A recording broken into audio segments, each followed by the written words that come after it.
Andrew Clennell. Mr Albanese, you speak extensively about being the young man from the council flat, and this is not an invitation to repeat that story. But I might anyway. Oh, please don't. Please don't. I'll answer that part. That part of the question. From this, at least initially, you became an unreconstructed socialist. Would the young man in the council flat approve of the man here endorsing stage 3 tax cuts, which give people on more than 200 grand a tax cut of 10 grand? Or would the young man in the council flat approve of a family on 500k getting a 26k childcare subsidy? Aren't you just endorsing this tax cuts policy to win the election? And won't you change your mind afterwards, blaming economic circumstances? And what can we see in your October budget? Could we see an aged care levy? Could we see an increase in the Medicare levy? The young lad in the council flat, and I'll begin there, had a mum who told that young man that he could be anything he wanted to be. When I speak about no one left behind and no one held back, no one left behind is about protecting the disadvantaged. That's why I don't support a real wage cut for people on minimum wages. That's why.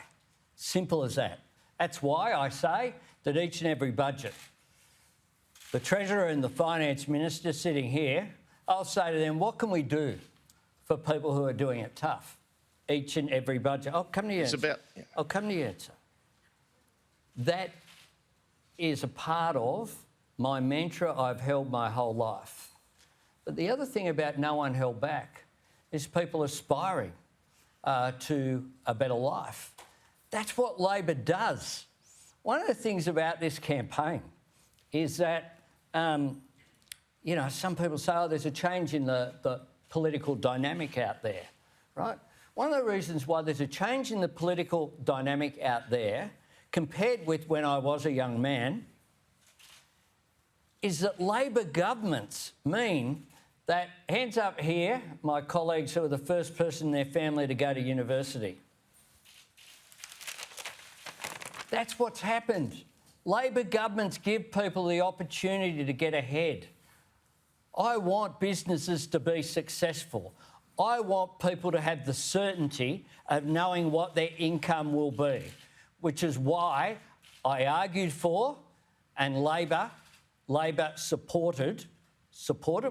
We had amendments there, but once they were not successful, we voted for the legislation of the tax cuts, and we said clearly and explicitly we would keep those legislated tax cuts because people deserve that certainty going forward.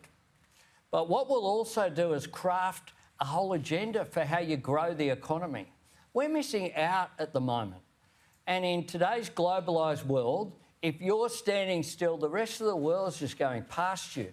We're in the fastest growing region of the world in human history to our north. We have incredible opportunities. If you look at what I've done, and some of my views, of course, have changed. When facts change, change your views. As you learn each and every day in this job, I've developed, I believe, I have as good a relations with the business community as anyone in the parliament, at least as good. I challenge anyone to say they have more. Does that mean I always agree with them? No. But what it means is when I say something, I deliver it. And if you ask anyone who has dealt with me, and one of the reasons I think why that young lad from the council flat became the leader of the Australian Labor Party unopposed is because my entire political career has been built on my word. Yeah, just quickly. No, sorry. No new taxes. No. Is that what you're saying? Sorry, Andrew. Sit down. Andrew. Anna Henderson. No new taxes.